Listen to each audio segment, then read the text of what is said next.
Huwag mong pipirmahan kahit isang papel, Ma'am Juliana. Kasi may ibang pangalan ng pilit ipinapasok sa titulo ng bahay mo.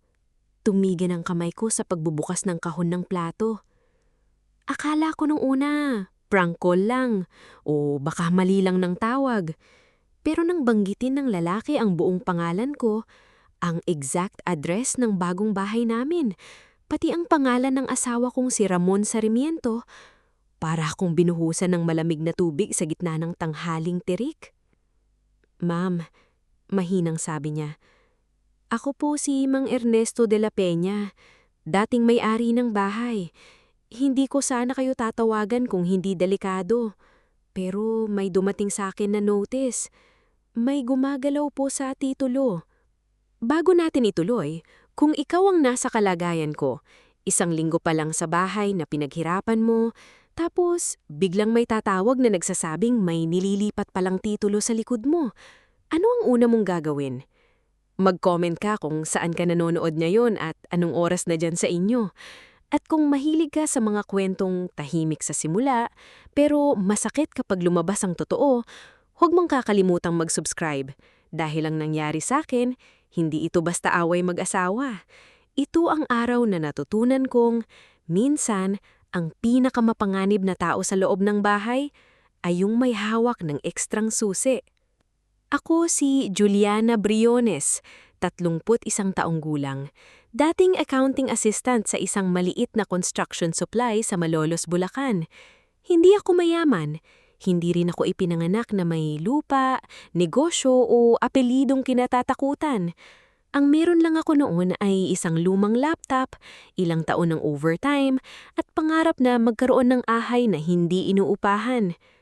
Kaya noong nakalipat kami ni Ramon sa maliit na 2-story na bahay sa isang tahimik na barangay malapit sa palengke, pakiramdam ko, sa wakas, may pader na akong matatawag na akin. Hindi kalakihan ng bahay, may bakod na bakal na medyo kinakalawang na sa ilalim. May maliit na sampayan sa likod at may kusinang kapag umaga ay amoy kape, bagong saing at pintura pa rin dahil kakapaayos lang namin. Sa sala, may mga karton pang hindi nabubuksan. Nakasulat sa marker ang pinggan, kurtina, mga dokumento at gamit ni Ramon. Noong araw na yun, 10:30 ng umaga, nakabukas ang bintana. Rinig ko ang dumadaang magtataho sa kanto, ang mahinang tahol ng aso ng kapitbahay, at yung tunog ng martilyo mula sa kabilang bahay na may ginagawa ring bubong. Mainit ang ilaw ng araw sa tiles, pero ang kamay ko, malamig. Anong ibig ninyong sabihing may gumagalaw sa titulo? Tanong ko kay Mang Ernesto. Huminga siya ng malalim sa kabilang linya. Ma'am, noong ibinenta ko sa inyo ang bahay, malinaw ang usapan natin. Kayo ang buyer, kayo ang pumirma sa deed of sale, kayo ang nagbayad ng malaking bahagi mula sa savings ninyo, at yung natitirang balance nasa kasunduan. Pero kahapon, may notice na pinadala sa lumang address ko. May inquiry daw tungkol sa correction and transfer processing. Ang pangalan na tinatanong, hindi pangalan ninyo. Napalunok ako. Sino? Saglit siyang tumahimik. Erlinda Sarmiento. Hindi ko agad nasagot. Si Erlinda, ang nanay ni Ramon. Yung babaeng simula pa lang ng kasal namin, laging may sinasabing, sa lalaki dapat ang nakapangalan ng bahay. O kaya, kapag babae ang may hawak ng papeles, lumalaki ang ulo. Pinilit kong tumawa ng kaunti, kahit wala akong nararamdamang saya. Baka po nagkamali lang sila. Baka dahil Sarmiento ang apelyido ng asawa ko. Ma'am, sabi ng Mang Ernesto, mas maingat na ang tono. Hindi po ito basta mali. May nag-submit daw na kopya ng dokumento. Hindi ko pa hawak lahat pero may binanggit na authorization. Kayo raw ang pumayag. Parang may kumurot sa loob ng dibdib ko. Authorization? Ako? Noong linggong yun, halos hindi pa nga ako nakakalabas dahil inaayos ko ang bahay. Ako ang naglinis ng alikabok sa kisami. Ako ang nagkabit ng kortina. Ako ang nagbilang kung ilang saksakan ng kailangang lagyan ng extension. Si Ramon naman, madalas wala. May inaasikaso raw sa trabaho, minsan nasa nanay niya, minsan bigla na lang aalis at sasabihing, "May lakad lang ako, mabilis lang." Hindi ako naghinala dahil asawa ko siya. At yun pala ang unang mali ko.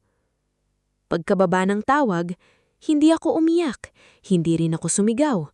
Tumayo lang ako sa gitna ng sala habang ang electric fan ay umiikot ng mabagal, parang may sariling konsensyang ayaw magsalita.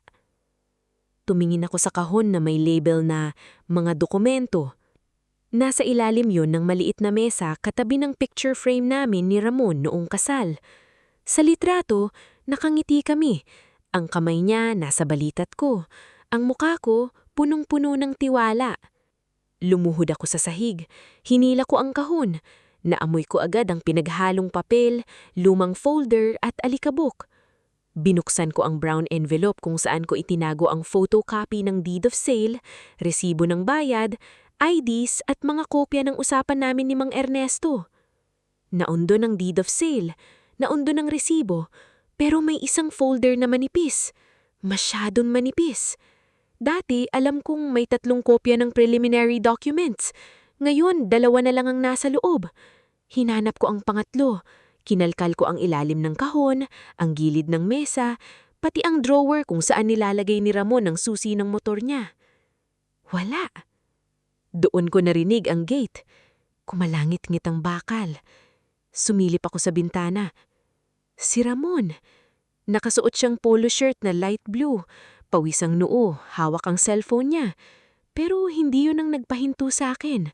Ang nagpahinto sa akin ay ang maliit na ngiti niya habang may kausap sa phone. "Ma," sabi niya, hindi niya alam na naririnig ko. "Huwag kang mag-alala. Ako na bahala kay Juliana. Hindi niya alam kung paano gumagana ang proseso." Pumikit ako.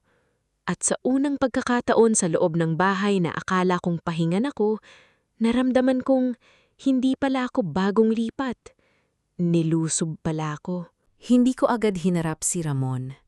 Noon ko napatunayan sa sarili ko na minsan, ang galit kapag hindi mo pinakawalan agad, nagiging utak.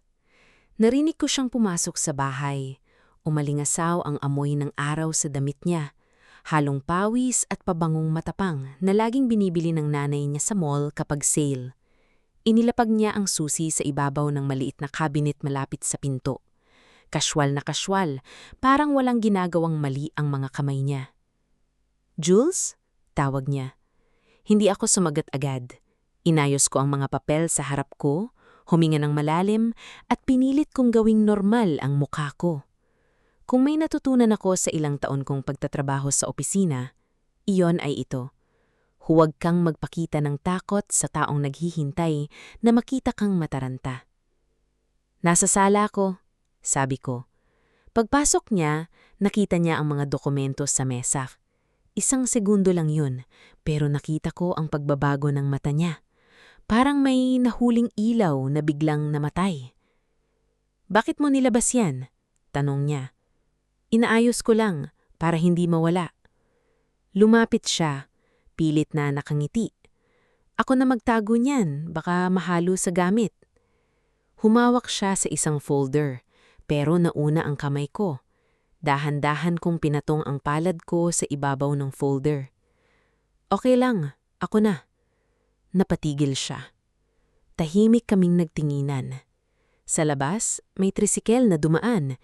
Rinig ang kalampag ng makina, ang boses ng driver na tumatawag ng pasahero at ang malayong ingay ng palengke. Pero sa loob ng bahay namin, parang makapalang hangin. "May tumawag sa akin," sabi ko. Kumunot ang noon niya. "Sino?" "Si Mang Ernesto." Doon siya napakurap. Sandali lang yun, pero sapat na. "Ano raw?" tanong niya, kunwari walang alam. Tinignan ko siya. Ang lalaking minsan kong pinaglutuan ng lugaw noong lilalagnat siya. Ang lalaking paniniwalaan kong kakampi ko kahit madalas mas inuuna ang opinyon ng nanay niya kaysa sa hirap ko. Ang lalaking kasama kong pumili ng kulay ng dingding sa bahay na ito habang sinasabing, "Dito tayo tatanda." May gumagalaw daw sa titulo, sabi ko. At pangalan ng nanay mo ang lumabas.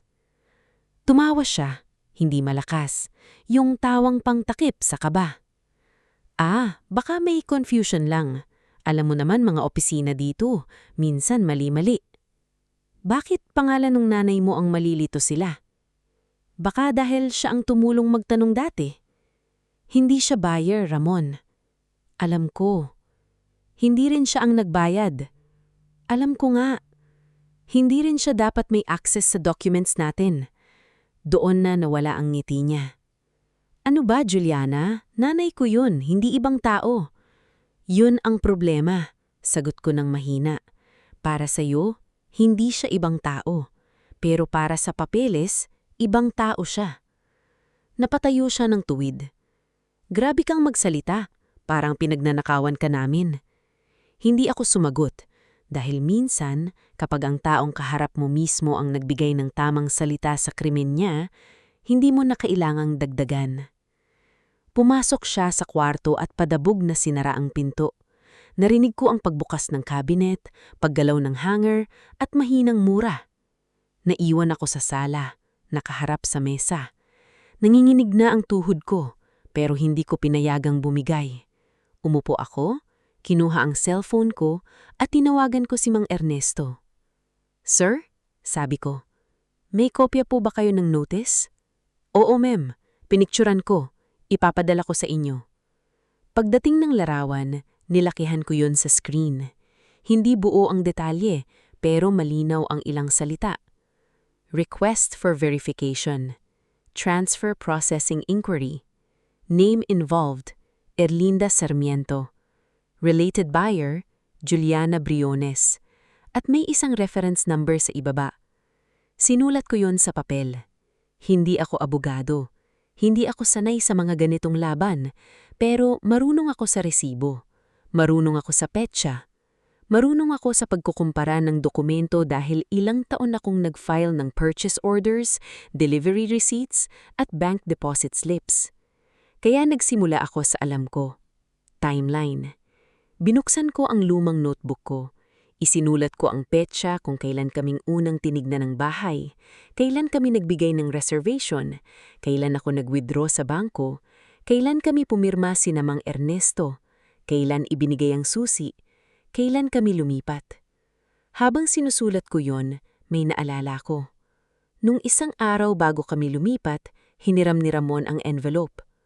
Pipicturan ko lang, sabi niya noon, para may kopya ako sa phone. Hindi ko pinansin dahil asawa ko siya. Ngayon, tumayo ako at pumunta sa drawer ng TV rack kung saan niya minsang inilagay ang mga resibo ng delivery ng sofa. Binuksan ko ang unang drawer. Puro tape, lumang ballpen at screw ng kurtina. Pangalawa, charger at resibo. Pangatlo, may maliit na brown envelope na nakasiksik sa balikod. Hindi yon envelope ko. Iba ang tiklop. Iba ang sulat. Dahan-dahan kong itong binuksan. Nasa loob ang photocopy ng isang dokumentong hindi ko pa nakikita. Special Power of Attorney. Namilog ang mata ko. Nakasulat doon na ako raw, si Juliana Briones, ay nagbibigay ng pahintulot kay Ramon Sarmiento na asikasuhin, baguhin, at iproseso ang mga dokumentong may kaugnayan sa property transaction. At sa ibaba, may pirma. Pangalan ko, pero hindi kamay ko. Hindi ako huminga sa loob ng ilang segundo. Hindi perpekto ang pirma, pero sapat na para lokohin ng taong hindi ako kilala. May kurba, may buntot sa B, may bilis na pilit ginayaya. Pero ang mali nila, hindi lang pirma ang pagkakakilanlan ng tao. Mali ang petsa. Ang nakalagay sa SPA, pinirmahan ko raw yun noong Miyerkules, 3:00 ng hapon. Noong araw na yun, nasa klinik ako para samahan ng kaibigan kong si Mara Villafuerte dahil inatake sa anxiety bago ang interview niya. May resibo kami sa parking, may chat kami, may picture pa kami sa waiting area. Mas lalo akong kinilabutan nang makita ang address sa dokumento. Hindi address namin, address ni Erlinda. At ang cellphone number sa contact details naman, number ni Ramon. Naupo ako sa sahig. Hinawakan ko ang papel sa magkabilang gilid parang baka masunog kapag masyado kong diniinan. Doon, lumabas si Ramon sa kwarto.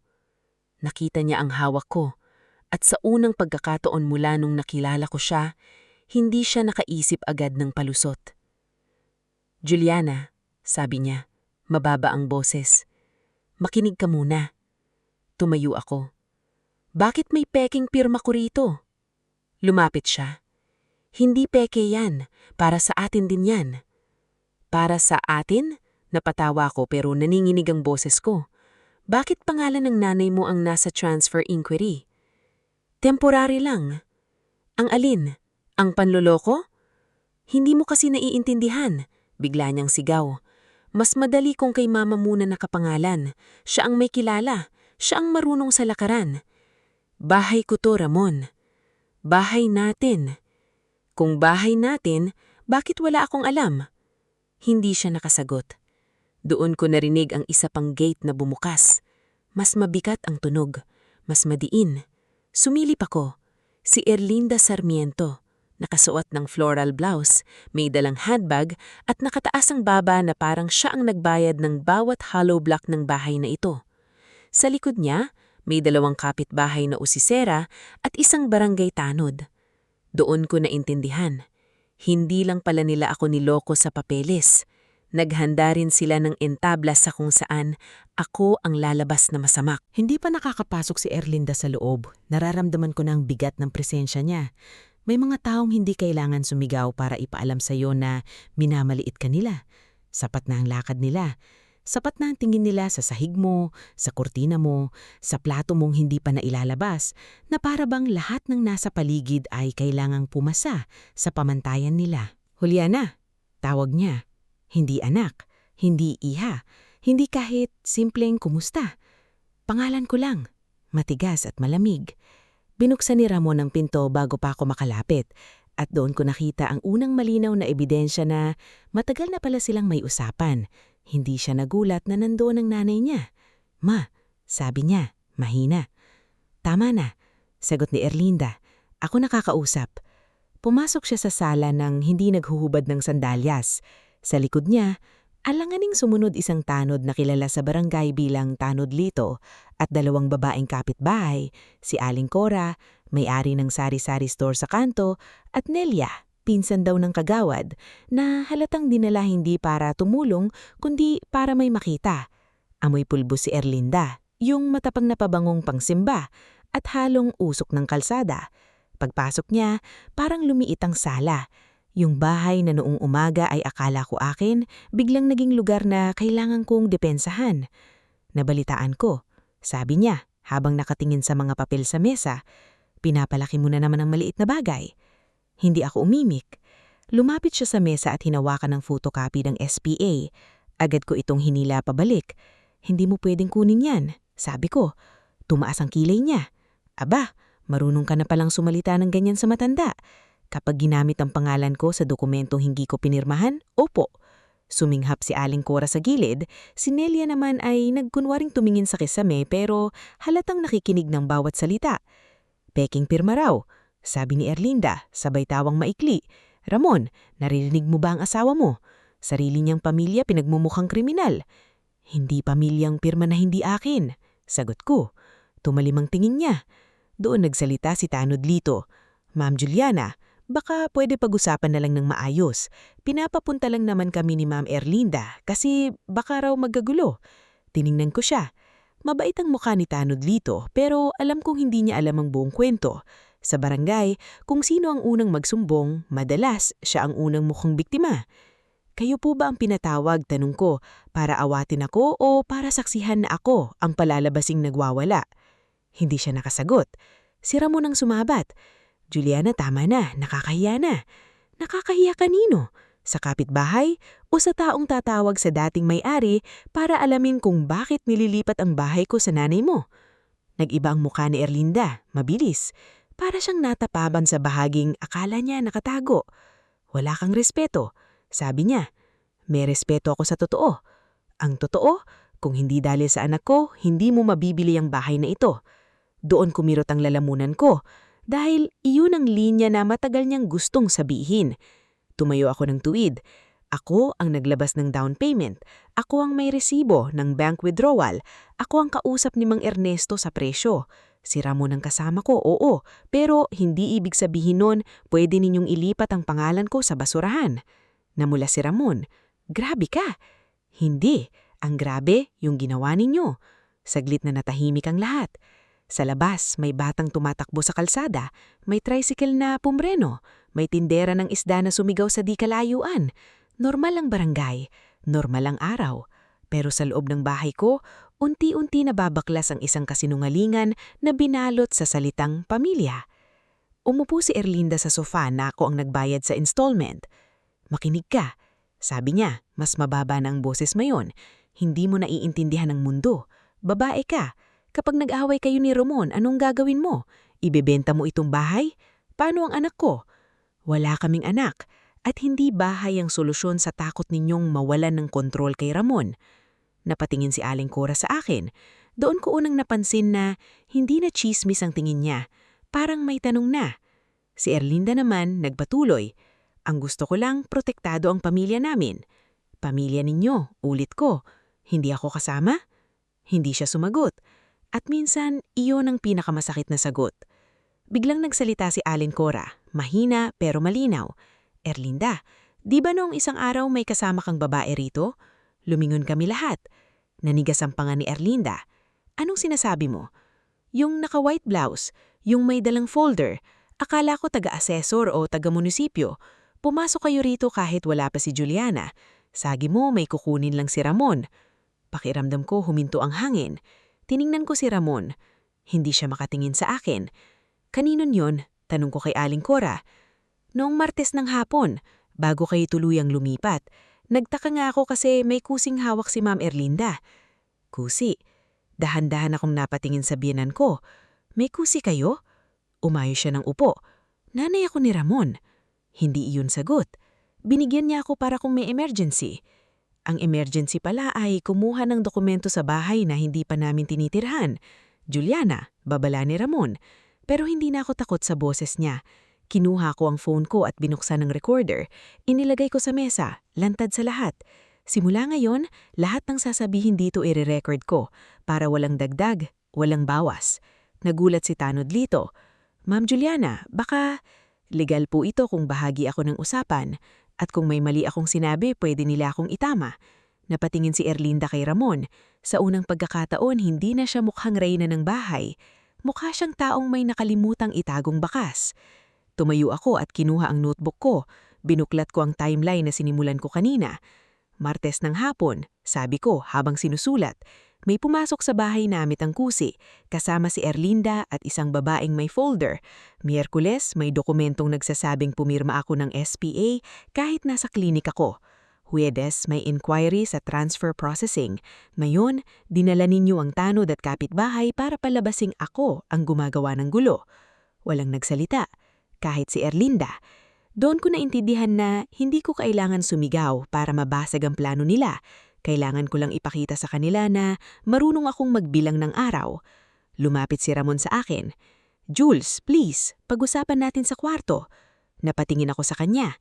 Dati kapag sinasabi niya yun, sumusunod ako dahil wala akong gustong makarinig, wala akong gustong mapahiya siya, wala akong gustong lumaki ang away. Pero ngayon, ako ang palaging pinapaliit para hindi lumaki ang kasalanan nila. Hindi, na malaki ang mata ni Ramon. Dito tayo mag-uusap, sa harap ng dinala ninyo. Humigpit ang hawak ko sa notebook ko. At bukas ng umaga, pupunta ako sa Registry of Deeds, pupunta ako sa munisipyo, pupunta ako sa notary office kung saan ninyo dinala ang peking authorization. Kung malinis ang ginawa ninyo, wala kayong dapat ikatakot. Namula si Ramon. Si Erlinda naman ay numiting pulit. Akala mo ba matatakot kami sa papeles? Tiningnan ko siya ng diretsyo. Hindi ko kayo tinatakot sa papeles, ma. Huminga ko ng malalim. Pinapaalala ko lang sa inyo na minsan ang papel na ginagamit para manloko, iyong din ang unang testigo na hindi marunong magsinungaling. Kinabukasan, hindi ako nag-almusal. Hindi dahil wala akong gutom, kundi dahil parang may bato sa tiyan ko. Yung klase ng bigat na hindi galing sa pagkain, kundi sa tanong na paulit-ulit na kumakagat sa isip ko. Ilang araw na kaya akong niluloko sa bahay na ito habang ako mismo ang nagwawalis ng sahig. 7:00 pa lang ng umaga, bihis na ako. Simple lang, puting blouse, maong, rubber shoes at maliit na bag kung saan ko inilagay ang kopya ng deed of sale, resibo ng bayad, IDs, notebook at printout ng litrato ng notice na pinadala ni Mang Ernesto. Nasa kusina si Ramon nang lumabas ako ng kwarto. Hindi siya natulog kagabi. Sa sofa siya humiga, pero alam kong hindi rin siya nakatulog. Ilang beses kong narinig ang pagbukas ng phone niya, ang mahinang tunog ng message, at yung pagbuntong hininga niyang parang siya pa ang dehado. "Saan ka pupunta?" tanong niya. Sinabi ko na kagabi. "Jules, wag mo nang palakihin ito." Huminto ako sa pintuan. Ang umaga sa barangay namin ay maingay pero pamilar. May nagwawalis sa tapat ng bahay, may nagbubukas ng tindahan, may amoy ng pandesal mula sa kanto at tambucho ng jeep na dumaan sa malapit na highway. Sa ibang araw, siguro maa-appreciate ko iyon. Pero ngayon, bawat normal na tunog ay parang paalala na kahit nasisira ang loob mo, tuloy pa rin ang mundo. "Hindi ako ang nagpalaki nito, Ramon," sabi ko. "Kayo ang nagpasok ng pangalan ng nanay mo sa titulo." Tumayo siya. "Hindi mo alam ang sinasabi mo." "Hindi. Kaya nga aalamin ko." Humakbang ako palabas, pero hinawakan niya ang braso ko.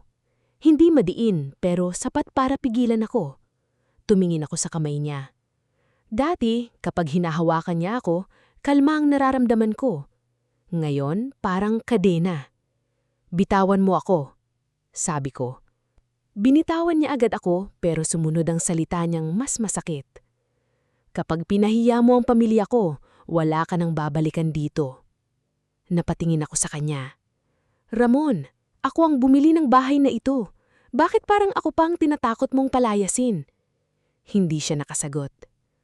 Lumabas ako bago pa ako panghinaan. Sa tricycle papuntang munisipyo, yakap-yakap ko ang bag ko. Nakatingin ako sa mga tindahan, sa mga estudyanteng nakauniforme, sa mga nanay na may bitbit na bayong. Iniisip ko kung ilan sa kanila ang may dala ring tahimik na bigat. Ilan kaya ang nakangiti sa palengke habang sa bahay nila niluluto na pala ang pagtataksil. Pagdating ko sa munisipyo, unang pinuntahan ko ang office kung saan pwedeng magtanong tungkol sa property records. Hindi madali, hindi cinematic, walang background music, walang taong biglang tutulong sa akin dahil naawa sa akin. May pila, may numero, may guard na masungit, may empleyadong pagod na sa paulit-ulit na tanong ng tao. "Ma'am, ano pong kailangan?" tanong ng babae sa window. "I need to verify po kung may pending transfer or document inquiry sa property na ito," sabi ko, sabay abot ng kopya ng deed of sale at reference number. Tinignan niya ang papel. "Kayo po ba ang buyer?" "Opo." "May authorization po ba?" "Ako po mismo ang nasa deed." Tumanggo siya, pero hindi pa rin sapat yun. Pinakuha niya ako ng photocopy ng ID, pinasirma sa request form, pinabalik sa kabilang window. Doon ko naramdaman ang unang cost ng laban. Ang oras, ang pawis, ang pamasahe, ang hiya. Yung pakiramdam na kailangan mong patunayan na hindi ka sinungaling kahit ikaw ang niloko. Habang naghihintay, tumawag si Mara. "Jules, nasan ka?" tanong niya. "Munisipyo." "Alone?" "Oo." "Pupunta ako." "Mara, may trabaho ka." "May leave ako, at kahit wala, hindi kita hahayaang mag-isa diyan habang niluluto ka ng asawa mo." Hindi ako nakasagot agad. Doon lang ako muntik iyak. Hindi sa harap ni Ramon, hindi sa harap ni Erlinda, kundi sa boses ng kaibigan kong hindi kailangang hinga ng tulong para mag-intindi. Pagkalipas ng halos 1 oras, tinawag ako sa mas maliit na mesa. Nandun ang isang lalaking empleyado, si Sir Damaso, nasa 50, may salamin at maingat magsalita. "Ma'am Juliana, based sa initial check, may pending inquiry nga po. Hindi pa final. Wala pang bagong title na nai-issue, pero may submitted supporting document na ginagamit para i-process ang representation. Representation? Ibig sabihin po, may taong nagsasabi na may otoridad siya na mag-asikaso on your behalf. Si Ramon? Tinignan niya ang papel. Ang name na lumalabas sa inquiry ay Ramon Sarmiento as representative, pero ang proposed transferee na pinapa-verify, hindi na niya tinulay agad. Erlinda Sarmiento, ako na ang nagsabi. Tumanggo siya. Parang may lumimig na bakal na dumipa sa likod ko. Sir, sabi ko, pinipigilan kong manginig ang boses ko. Hindi ako pumayag, hindi ako pumirma ng authorization. Dahan-dahan niyang ibinaba ang papel. Kung ganun po ma'am, kailangan niyong mag-file ng written objection or request for hold. Depende sa opisina na may hawak ng next step. Kailangan niyong patunayan na ikaw ang original buyer at disputed ang otoridad. Pwede po bang pigilan muna? Kung pending pa lang, may paraan para ma-flag, pero hindi po itong verbal complaint lang, dapat documented. Documented. Iyon ang salitang kumapit sa akin. Hindi sapat ang galit, hindi sapat ang iyak, hindi sapat na alam ko ang totoo. Kailangan kong gawing papel ang bawat nangyari para hindi nila gawing tsismis ang buhay ko. Paglabas ko sa munisipyo, nando na si Mara.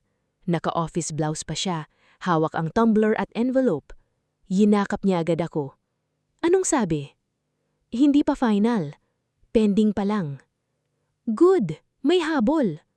Tumanggo ako pero hindi ako nangiti. May affidavit daw. May authorization at kailangan kong i-hold formally. Hinawakan niya ang balikat ko. Then we do it. We? Oo, hindi ka nag-iisa, Juliana. Sa sandaling iyon, may tumunog na message sa phone ko. Galing kay Ramon. Umuwi ka na. Nasa amin ang original na kailangan mo. Kapag tinuloy mo yan, masisira tayong lahat. Matagal akong nakatitig sa screen. Hindi niya sinabing, mahal kita. Hindi niya sinabing, patawad. Ang sinabi, nasa amin ang original. Doon ko nalaman na tama ang kutob ko. Hindi lang sila sinusubukang ilipat ang bahay. Hinahawakan nila ang mismong ebidensya na magpapatunay na akin ito. At sa araw na iyon, habang nakatayo ako sa harap ng munisipyo, sa init ng umagang unti-unting nagiging tanghali, nangako ako sa sarili ko. Hindi ako uuwi para makipag-away. Uuwi ako para kunin ang susunod na bakas. Pag-uwi ko, bukas ang gate. Hindi maluwag, hindi rin nakabukas ng todo. Parang sadya itong iniwang bahagyang nakabukas para ipaalam sa akin na may naunang pumasok. Sa simpleng bakal na nakausli, sa gasgas ng kandado, at sa katahimikan ng bakuran, naramdaman kong hindi na ito basta bahay. Crime scene na ito ng tiwala. Kasama ko si Mara. Hindi siya nagsasalita habang papasok kami. Alam niya kung kailan dapat maging tahimik ang kaibigan. Minsan kasi, ang pinakamalaking tulong ay hindi payo, presensya. Pagpasok namin sa sala, nakita ko agad si Ramon. Nakaupo siya sa sofa, katabi si Erlinda. Sa mesa, may 2 folder. Isa sa kanila, alam kong sa akin. Yung blue folder na ako mismo ang bumili sa National Bookstore dahil sabi ko, dito natin ilalagay ang importanteng papers para hindi mawala. Ngayon, nasa kamay ng biyenan ko. Umupo ka, sabi ni Erlinda. Hindi ako gumalaw. Ibalik ninyo ang folder ko. Ngumiti siya ng manipis. Folder ninyong mag-asawa. Pangalan ko ang nasa deed. Papel lang yan. Kung papel lang yan, bakit ninyo tinatago? Hindi siya nakasagot agad. Pero si Ramon tumayo at lumapit sa akin. Jules, please, pakinggan mo muna kami. Hindi namin gustong saktan ka. Pero ginawa ninyo. Para proteksyon lang. Kanino? Sa pamilya. Napatingin ako kay Erlinda. Sa pamilya ninyo? Sumingit si Mara. Kalmado pero matalim ang boses. May I ask po, bakit kailangan ng forged authorization kung proteksyon lang? Napaangat ang tingin ni Erlinda. At sino ka naman? Mara Villafuerte, kaibigan ni Juliana at kasama niya noong araw na sinasabi ng dokumento na pumirma siya. Nag-iba ang mukha ni Ramon. Doon ko inilabas ang printed copy ng SPA mula sa bag ko. Pinatung ko sa mesa. Nakalagay dito, Miyerkules 3:00 ng hapon, pumirma raw ako. Nasa klinik ako noon, kasama ko si Mara. May parking receipt, may timestamp ang chat, may CCTV ang klinik kung kailangan. Humigpit ang panga ni Erlinda. Madaling gumawa ng kwento. Mas madaling gumawa ng peking pirma, sagot ko. Tahimik. Sa katahimikang iyon, naririnig ko ang huni ng electric fan, ang lagitik ng yero sa init, at ang malayong boses ng kapitbahay na tumatawag sa tindahan. Pero ang pinakamaririnig ko ay tibok ng puso ko. Mabilis, pero hindi natakot. Parang katawan ko mismo ang nagsasabing, ituloy mo. Lumapit ako sa mesa at itinuro ang pirma. Hindi ito ang pinakamakakatakot sa inyo, sabi ko.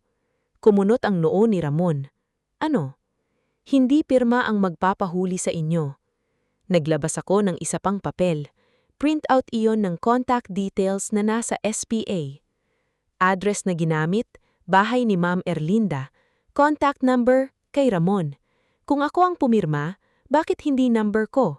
Bakit hindi address namin? Bakit bahay ng nanay mo ang contact point sa dokumentong ako raw ang gumawa? Napatingin si Mara sa akin. Hindi niya alam na nakita ko iyon, pero nakita ko sa mata niya na proud siya. Hindi dahil lumalaban ako, kundi dahil hindi ako nagpapadala sa sigaw. Administrative lang yan, sabi ni Ramon. Administrative na panloloko. Jules, stop calling me Jules like you didn't use my name behind my back. Sumara ang bibig niya. Doon tumayo si Erlinda. Alam mo, amiyabang mo dahil may konting alam sa papeles. Pero kapag naghiwalay kayo ng anak ko, sino sa tingin mo ang maniniwala sa iyo? Kami ang kilala rito. Ako ang tumulong sa chapel. Ako ang nagbibigay sa barangay project. Ikaw, bagong lipit ka lang. Masakit ang sinabi niya dahil totoo ang bahagi noon. Bago lang ako. Wala pa akong ugat sa barangay na ito. Sa mata ng iba, ako lang ang babaeng dumating, nagdala ng gamit, at ngayon nakikipag-away sa biyenan. Pero may mali siya. Akala niya ang pagiging kilala ay pareho ng pagiging tama. Kung ganun, mas kailangan kong gawing maayos ang ebidensya. Kinuha ko ang folder ko sa mesa. Sinubukan itong agawin ni Erlinda, pero nauna si Mara. Tumayo siya sa pagitan namin. Ma'am, huwag po, sabi ni Mara. May witness na po. Biglang tumayo si Ramon. Huwag mo nang dalhin yan sa labas. Tinignan ko siya. Bakit? Dahil private matter ito. Hindi na private kapag may peking dokumento. Hindi mo ba iniintindihan? Kapag na-flag yan, madadamay ako. Doon siya nadulas. Hindi madadamay tayo, hindi mapapahiya tayo, madadamay ako. Tinignan ko siya ng matagal. Sa lalaking minahal ko, sa lalaking hindi ko inakalang matatakot lang kapag sarili na niya ang nakasalang. Salamat, sabi ko. Nagulat siya. Ha? Salamat, at sinabi mong may dapat ka talagang ikatakot. Hindi siya nakasalita. Kinuha ko ang original folder, inilabay sa bag, at lumabas kasama si Mara. Pero bago ako tuluyang makalabas, nagsalita si Erlinda. Kapag tinuloy mo yan, Juliana, hindi ka na asawa sa bahay na ito. Huminto ako. Dahan-dahan akong lumingon. Ma, unang beses kong tinawag siyang ganon nang walang lambing. Matagal na ninyo akong hindi tinuring na asawa. Tinuring ninyo akong pirma. At umalis ako. Hindi ako dumiretso sa bahay ni Mara. Dumiretso kami sa maliit na copy center malapit sa munisipyo. Pinakopya ko lahat. Deed of sale, resibo, screenshots, SPA, notice, timeline. Gumawa ako ng 3 set. Isa para sa akin, isa para sa complaint, isa para sa taong marunong magbasa ng batas. Habang naghihintay, napansin ko ang resibo ng klinik na hawak ni Mara. May oras, may petsa, may pangalan niya. Mara, sabi ko, pwede bang kunin natin ng certification sa klinik? Oo. Ngayon? Ngayon. Pagdating namin sa klinik, kinausap namin ng receptionist. Hindi agad madali. Hindi raw basta-basta ang maglabas ng CCTV. Hindi basta-basta ang records. Tama sila, may proseso. Pero pwede silang magbigay ng visit confirmation kay Mara at statement na nandun ako as companion sa oras na iyon kung may request at valid purpose. Hindi perpekto, pero sapat na unang bato. Pauwi na kami nang may tumawag sa akin, unknown number. Sinagot ko, Ma'am Juliana, boses ng babae, mahina, nag-aalangan. Opo, sino ito? Ako po si Rhea. Staff po ako sa notary office na pinuntahan nila. Tumigil ako sa paglalakad. Nila? Opo, yung asawa ninyo at yung nanay nila. Ma'am, nakita ko po yung dokumento. May mali po talaga. Napatitig ako sa Mara. Bakit ninyo ako tinatawagan? Hininga siya ng naninginig. Kasi po kanina, may bumalik sa office. Pinapagura po yung CCTV record nung araw na dinala ang SPA. Parang lumamig ang buong paligid. Ma'am, dagdag niya, kung kailangan niyo po ng kopya, kailangan niyong kumilos agad, bago po nila akong patahimikin. Noong gabing iyon, nasa bahay ako ni Mara. Hindi ako umuwi kina Ramon. Hindi dahil takot akong matulog sa sariling bahay, kundi dahil alam kong sa oras na pumasok ako roon na wala pang proteksyon ng ebidensya, baka hindi na dokumento ang mawala sa akin. Baka pati lakas ng loob ko. Maliit ang apartment ni Mara sa ikalawang palapag ng isang lumang building malapit sa highway. Amoy kape, laundry soap at ulan ng loob kahit hindi umuulan. May isang electric fan na maingay umikot, maliit na mesa at sofa bed kung saan ako naupo habang nakaharap sa mga papel na parang exam ang kapalaran ko ang grade. May dalawang option, sabi ni Mara. Una, i-post mo na lahat online. Pangalanan mo sila. Ipakalat mo para matakot. Napatingin ako sa kanya. Pangalawa, dugtong niya, dumaan ka sa proseso. Mas mabagal, mas nakakainis, pero mas mahirap baliktarin. Hinawakan ko ang mug ng kape. Hindi ko ininom. Gusto kong mag-post. Gusto kong ipakita sa lahat ang ginawa nila. Gusto kong paramdam kay Erlinda ang hiya na ilang araw niyang inihanda para sa akin. Gusto kong makita ni Ramon ang pangalan niya sa comments, sa shared posts, sa mga taong magsasabing, ang kapal ng muka. Pero habang iniisip ko iyon, may bumigat sa dibdib ko. Kapag nag-post ako ng padalos-dalos, sila ang magiging kwento. Ako ang magiging galit na asawa. Ako ang magiging nagpapahiya ng pamilya. At ang bahay, ang titulo, at ang ebidensya baka matabunan ng ingay. Hindi muna, sabi ko. Tumanggo si Mara. Yun din ang iniisip ko.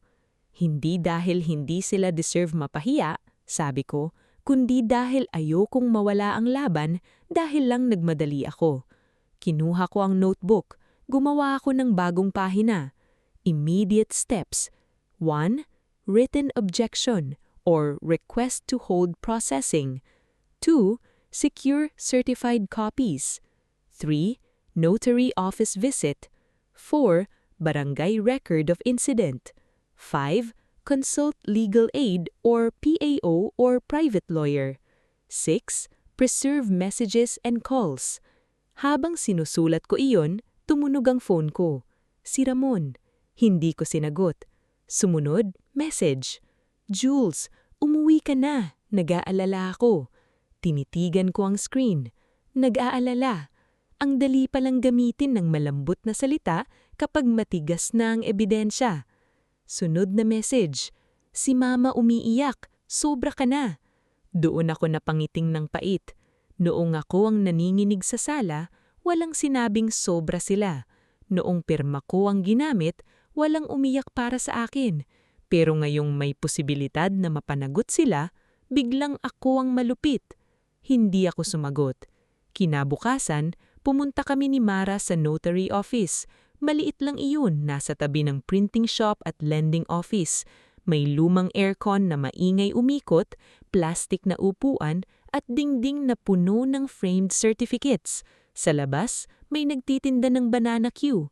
Sa loob, amoy ink, papel at kaba.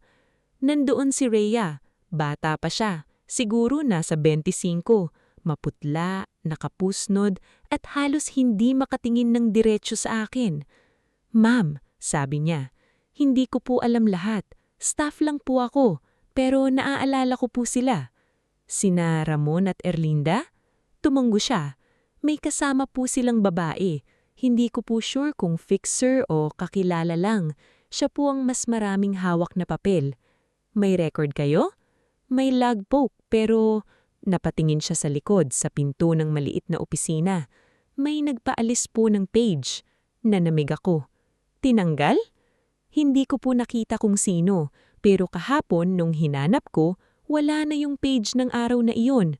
Pero may picture po ako. Tiningnan ko siya. Kinuha niya ang phone niya at ipinakita ang larawan. Malabo ng kaunti pero nababasa ang date. May pangalan ni Ramon, may oras, may purpose, SPA processing or property document. "Bakit mo kinuhanan?" Napayuko siya. "Kasi po nung araw na iyon, nagtaka ako. Ang babaeng matanda, siyang sagot ng sagot, pero ang pangalan sa document, kayo. Tinanong ko kung nasaan kayo. Sabi ng asawa ninyo, busy raw kayo at pumayag na, pero hindi ko narinig na tinawagan kayo." Pakilamdam ko may panibagong sugat na bumukas, pero this time, hindi na ako nadurog. Mas luminaw lang ang lahat. "Rhea, alam kong delikado ito para sa'yo. Hindi kita pipilitin." Napatingin siya sa akin, nagulat. "Pero kailangan kong malaman." Dagdag ko, "May CCTV pa ba?" "Meron, pero naka-auto overwrite after ilang days. At may nag-request na i-delete yung clip. Hindi pa po nadi-delete kasi yung technician lang ang may access. Pero baka mamaya, hindi na niya itinuloy." Lumabas kami ni Mara para tumawag. Pinayuhan kami ng isang kakilala niyang paralegal na huwag basta kumuha ng kopya kung hindi maayos ang proseso. Pero pwede kaming gumawa ng written request na i-preserve ang CCTV dahil may dispute sa notarized document. Pwede ring ilagay sa blatter o barangay record na may alleged forged authorization and request for preservation of possible evidence. Hindi yun dramatic, pero yun ang totoo. Ang hustisya, madalas hindi nagsisimula sa sigaw, nagsisimula sa mahabang pila, maayos na petsa, at taong handang hindi tamarin magsulat. Pumunta kami sa barangay hall ng hapon. Hindi pa meeting, hindi pa confrontation. Request lang muna para mailagay sa record na may nangyaring dispute at may concern ako sa unauthorized document. Nandoon si Kagawad Nestor, tahimik na lalaki na may makapal na kilay at boses na parang sanay sa away magkapitbahay. Binasa niya ang complaint note ko, saka tumingin sa akin. "Asawa mo ang involved?" "Opo." "Biyanan?" "Opo." "Sigurado kang gusto mong ituloy? Baka maayos pa sa pamilya." Doon ako huminga ng malalim. "Kagawad, pamilya ang dahilan kung bakit ko sila pinagtiwalaan. Hindi po dahilan ang pamilya para burahin ng pirma ko." Hindi siya makasagot agad. Maya-maya tumanggo siya. "Magpatawag tayo ng pag-uusap, pero dalhin mo lahat ng kopya. At kung may request ka sa notary office, gawin mo in writing." Paglabas ko ng barangay hall, may message si Erlinda. "Akala mo panalo ka dahil may ilang tapel ka. Bukas malalaman ng barangay kung anong klasing asawa ka." Matagal kong tinitigan iyon. Hindi ako natakot, pero napagod ako. Kasi doon ko naintindihan ang susunod nilang galaw. Kung hindi nila kayang burahin agad ang ebidensya, sisirain nila ang taong may hawak nito. Reputasyon ko ang target, pagkatao ko ang uusigin, at ang buong barangay ang gagawin nilang korte. Kinabukasan ng 6:00 ng gabi, ipinatawag kami sa barangay hall, sa harap ng mga taong akala nilang madali akong palalabasing kontrabida. Pero hindi nila alam, dala ko hindi lang papeles. Dala ko ang timeline ng pagtataksil nila at ang unang testigong hindi nila nabayaran. 6:00 ng gabi, pagpasok ko sa barangay hall, amoy monoblock chair, lumang papel, pawis at kape ang sumalubong sakin. May fluorescent light sa kisame na kumikislap-kislap, parang pagod na ring makinig ng problema ng tao. Sa isang sulok, may electric fan na nakatutok sa mesa ng lupon, pero ang hangin nito hindi umaabot sa amin. Sa labas, rinig ang mga motor na dumadaan, mga batang pinapauwi na ng nanay at mga asong nagtatahulan sa kanto. Kasama ko si Mara. Hawak niya ang isang envelope na puno ng kopya. Ako naman may bitbit na folder at notebook. Sa totoo lang, nanginginig ang kamay ko. Hindi ko kailangang magpanggap na matapang sa bawat segundo. May kaba, may hiya, may takot. Pero iba na ngayon ang takot ko. Hindi na takot na iiwan ako ni Ramon. Takot na kapag nananahimik ako, baka may ibang babaeng dumaan sa parehong panloloko at isipin niyang normal lang iyon dahil pamilya naman. Nandun na sina Ramon at Erlinda. Si Erlinda nakaayos. Nakasuot ng kulay cream na blouse, may rosaryo sa pulso, at may panyo sa kamay na parang handa siyang umiyak anumang oras. Si Ramon naman, nakaupo sa tabi niya, nakayuko, hawak ang cellphone, pero alam kong nakikinig siya sa bawat hakbang ko. May ilang tao sa paligid. Hindi dapat marami, pero sa barangay, kahit bulong lang ang away, may paraan itong makarating sa tenga ng iba. Nandun si Aling Cora. Nandun si Tanod Lito. Nandun din si Nelia, pero ngayon hindi na siya kasing tapang tumingin. Sa gitna, nakaupo si Kagawad Nestor, kasama ang 2 lupon members.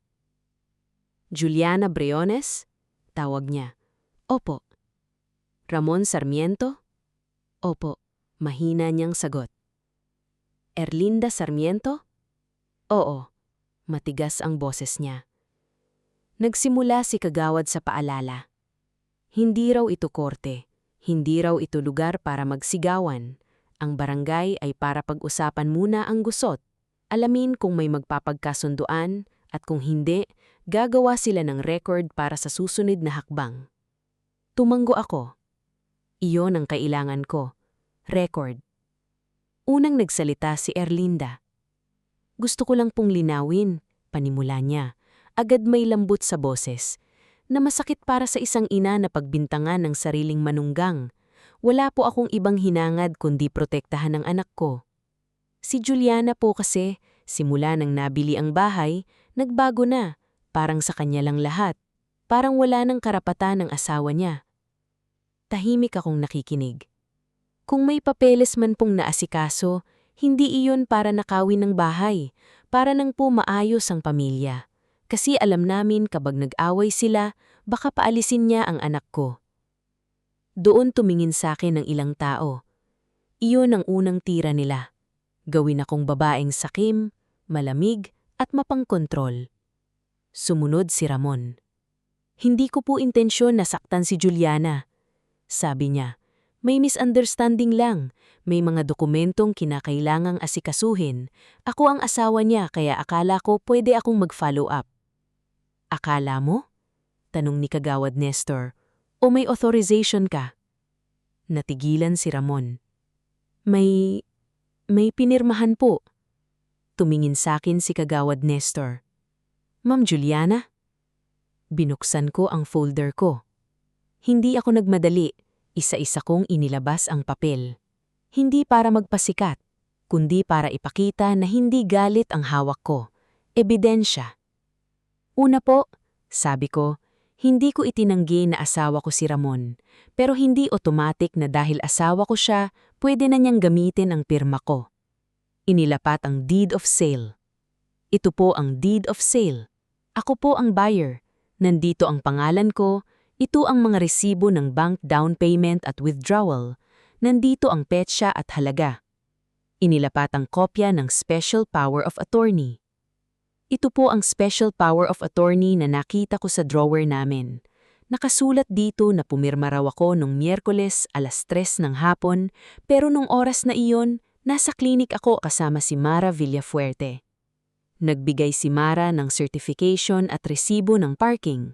Hindi iyon perpekto, pero malinaw ang petsa at oras. Pangalawa po, sabi ko, ang address sa SPA ay hindi address ko.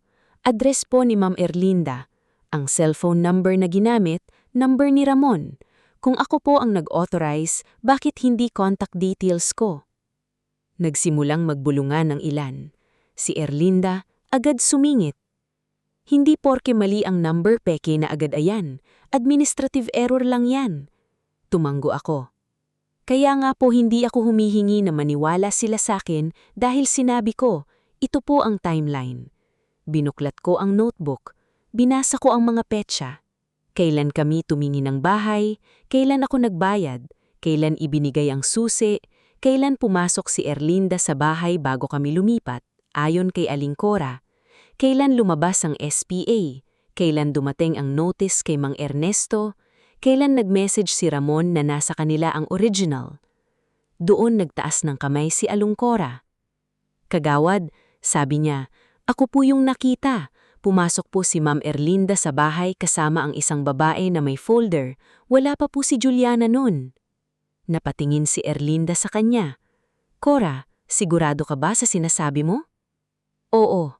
Sabi ni Aling Cora, mas mahina pero mas matatag. Dati akala ko normal lang, pero kung may pinirmahan na nangyari, kailangang sabihin. Doon ko naramdaman ang unang lamat sa pader nila. Pero hindi pa tapos. Bigla na lang tumayo si Erlinda.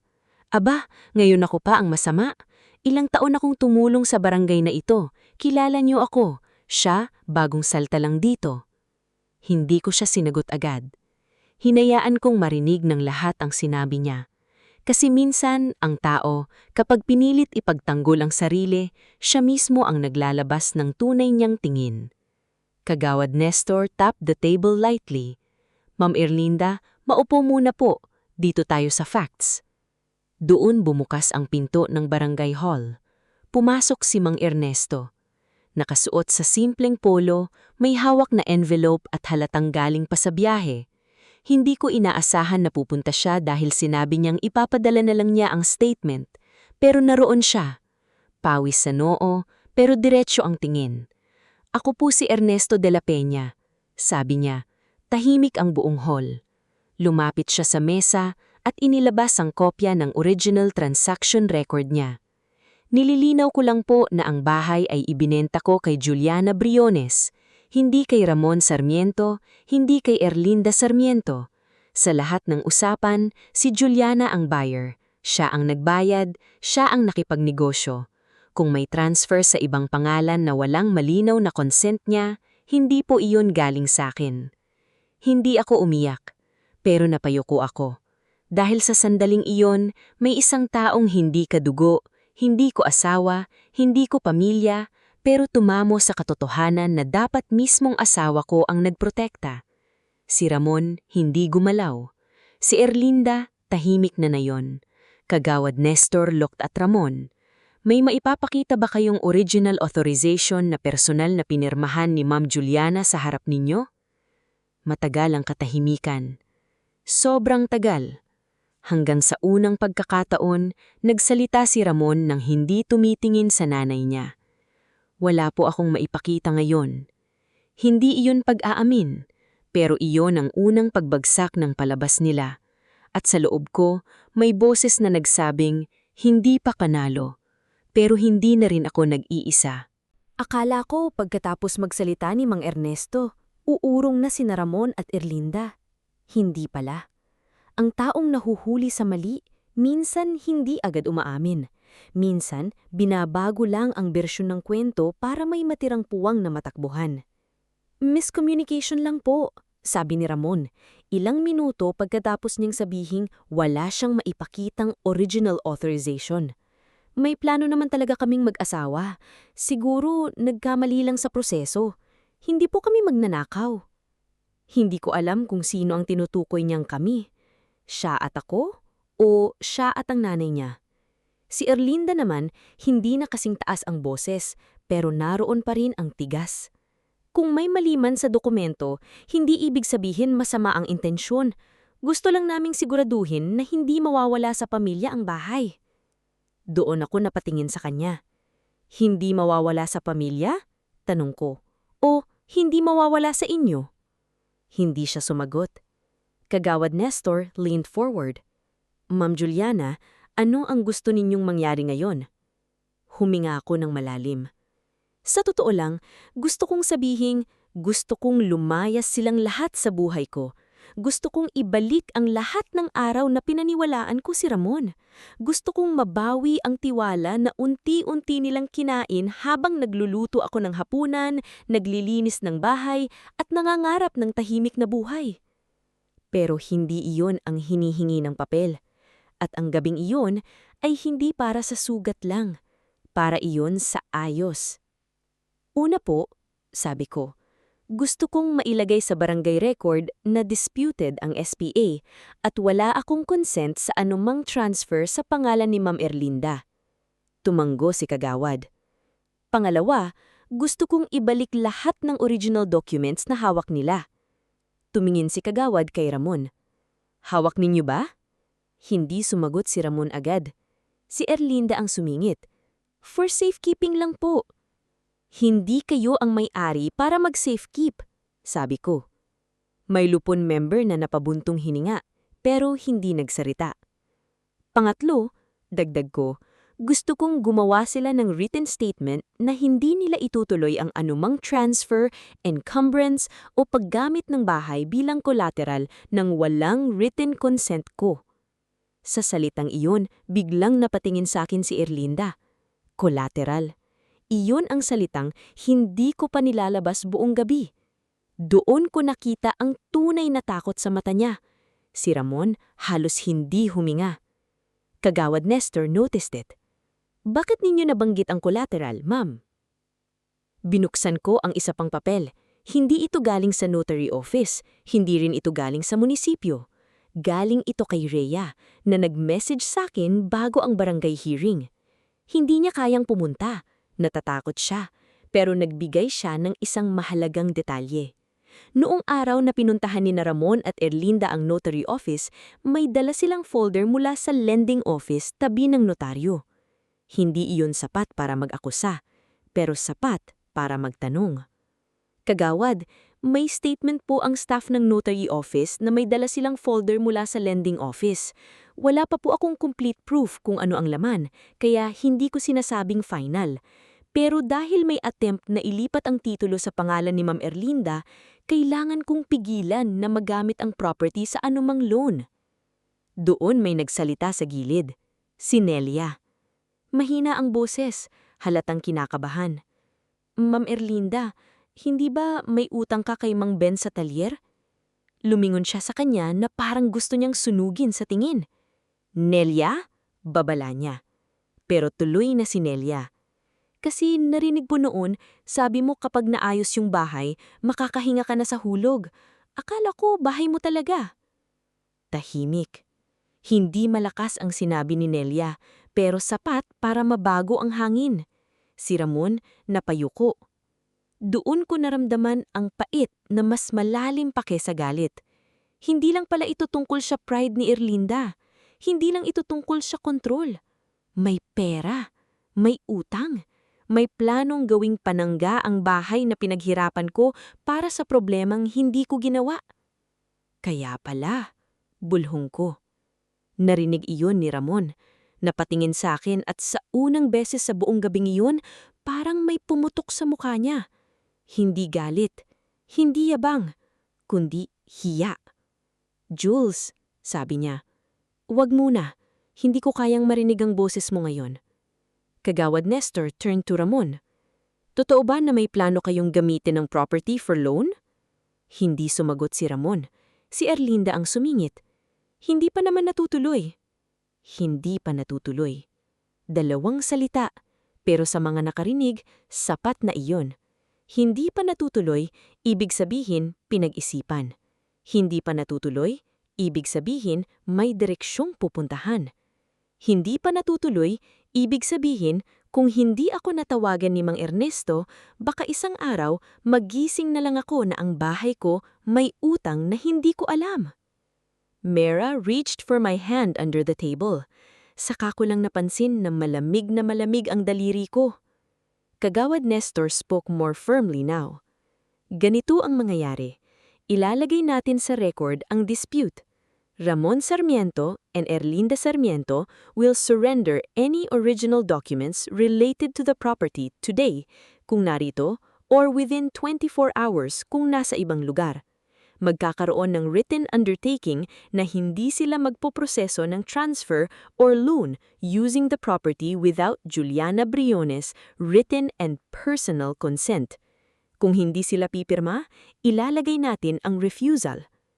Hindi ako pipirma ng kung ano-ano. Karapatan ninyo, pero ilalagay ko na tumanggi kayo. Doon siya natahimik. Minsan, hindi pala sigaw ang nakakapagpatigil sa taong sanay manindak. Minsan, sapat na ang salitang record. Pagkatapos ng ilang minuto, inilabas ni Ramon sa bag niya ang original deed folder. Hindi niya ako tiningnan habang inaabot sa mesa. Nang nakita ko ang blue folder, pakiramdam ko may bumalik na hangin sa baga ko.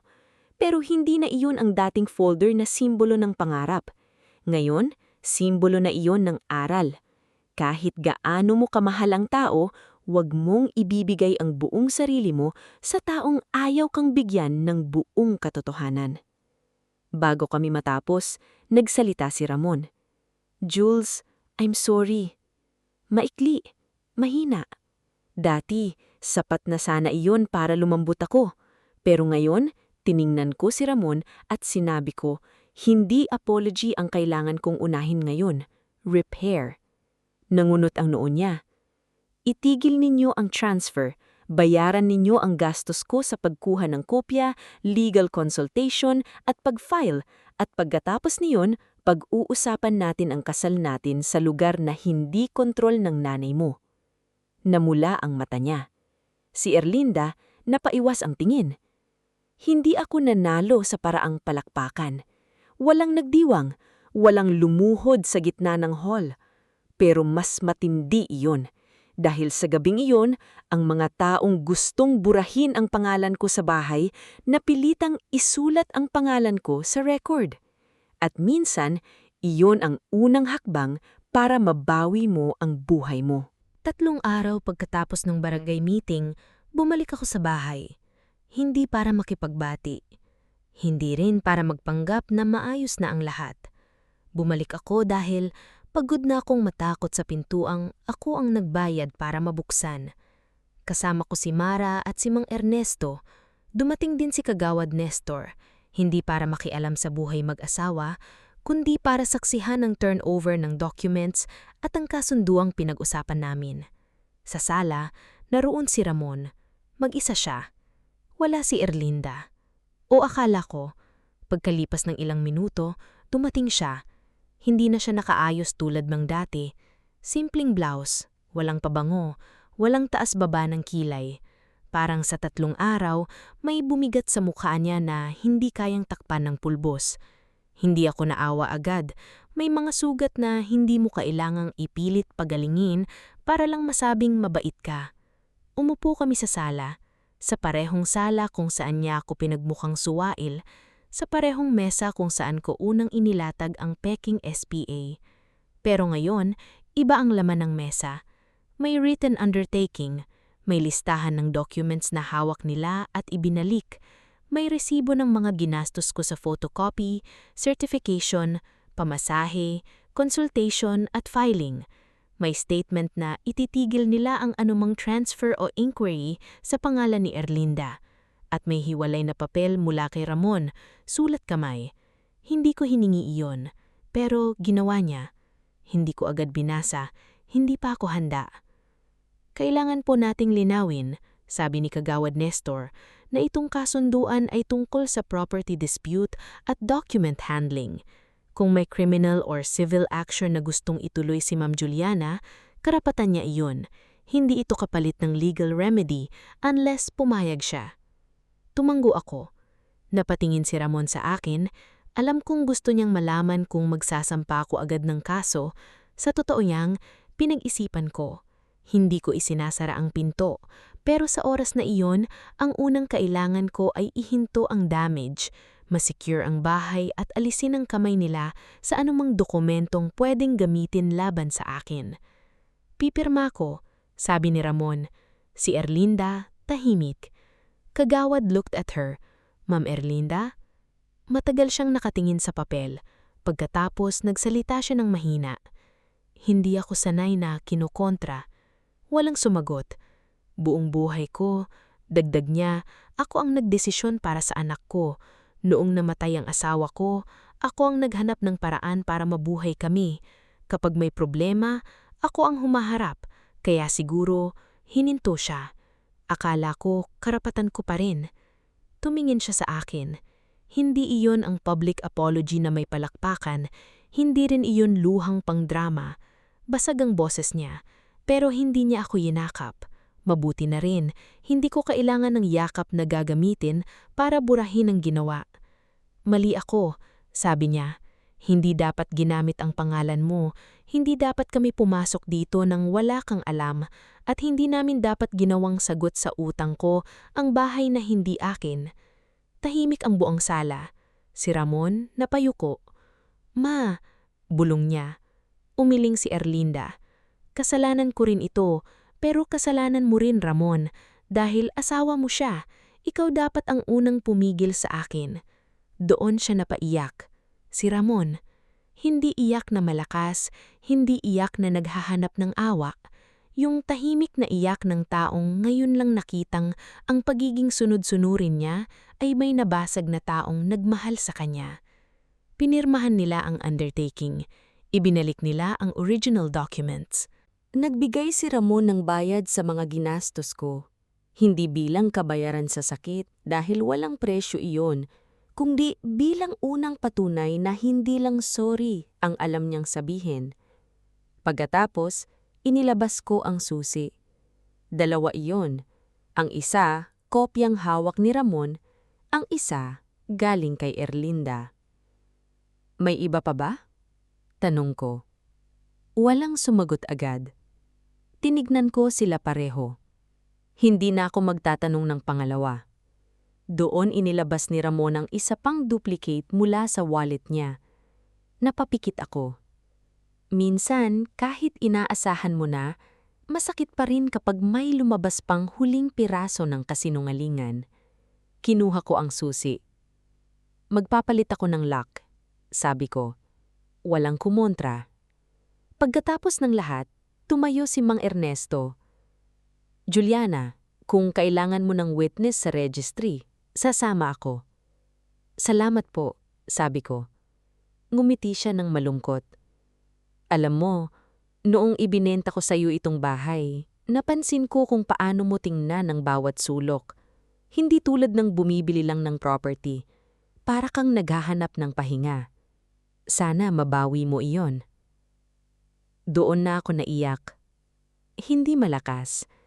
Isang patak lang muna. Tapos, sinundan.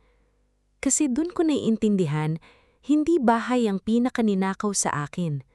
Kapayapaan, tiwala, yung paniniwalang kapag umuwi ka, ligtas ka. Pero habang umiiyak ako, hindi na ako basag. Nililinis lang ng luha ang natira sa loob ko. Pagkalipas ng 1 buwan, hindi na kami ni Ramon magkasama sa bahay. Hindi ko agad sasabihin na hiwalay na kami sa papel dahil may proseso pa, pero malinaw ang boundary. Counseling kung gusto niyang ayusin ang sarili niya, legal consultation para sa karapatan ko, at walang access si Erlinda sa bahay, sa dokumento, o sa desisyon ko. Si Erlinda naman nagsimulang magbayad ng utang niya sa sariling paraan. Hindi na problema ko kung paano niya haharapin ang kahihiyan sa barangay. Ang mahalaga, hindi na niya gagamitin ang buhay ko bilang pambayad. At ako? Pinalitan ko ang lock. Inayos ko ang sala. Binalik ko ang kortina. Tinanggal ko ang wedding frame sa mesa at pinalitan ng maliit na paso ng halaman. Hindi dahil bitter ako, kundi dahil gusto kong may buhay na tumutubo sa lugar kung saan muntik akong malibing sa panloloko. Isang umaga, Habang nagsasaing ko, tumama ang araw sa bagong tiles. Naamoy ko ang kape, narinig ang magtataho sa labas, at sa isang pagkakataon pagkatapos ng lahat, hindi na ako kinakabahan sa tunog ng gate. Doon ko nasabi sa sarili ko, ang bahay ay hindi nagiging tahanan dahil may kasal kang pinoproteksyonan kahit sinisira ka na. Nagiging tahanan ito kapag may katotohanang hindi mo na kailangang itago, may hangganang hindi mo na kailangang ihingi ng tawad, at may sarili kang pangalan na hindi kayang burahin ng kahit sinong nagsasabing, pamilya tayo. Kaya kung may aral man akong gustong iwan sa inyo, ito iyon. Huwag mong hayaang gamitin ng tao ang salitang pamilya para kunin ang karapatan mong magsalita. Ang totoong pamilya, hindi ka pipilitin pumirma sa papel na hindi mo nababasa, hindi ka tatakutin kapag nagtatanong ka, hindi ka ipapahiya para lang maitago ang mali nila. At kapag dumating ang araw na kailangan mong pumili sa pagitan ng kapayapaang peke at katotohanang masakit, piliin mo ang totoo. Dahil ang sakit ng katotohanan, gumagaling. Pero ang kapayapaang binili sa pananahimik, araw-araw kang sinisingil. Hindi kailangang gumanti ng marahas para manalo. Minsan sapat na ang maging maayos, sapat na ang magtago ng resibo, sapat na ang magsulat ng petsa, sapat na ang hindi umatras kapag pinalalabas kang masama ng taong takot mahuli. Ako si Juliana Briones. Hindi ako umiyak noong unang nalaman kong nililipat nila ang titulo ng bahay ko. Pero umiyak ako noong nabawi ko ang sarili ko. At kung umabot ka hanggang dulo ng kwentong ito, salamat sa pakikinig. Kung may kakilala kang tahimik na lumalaban sa bahay, relasyon o karapatang pilit inaagaw sa kanya, i-share mo ito. Mag-like, mag-subscribe, at i-comment mo, hindi ako pipirma sa kasinungalingan. Baka may makabasa niya na akala niya nag-iisa lang siya. At baka sa simpleng komentong iyon, maalala niyang may pangalan siya, may boses siya, at may karapatan siyang protektahan ang tahanang pinaghirapan niya.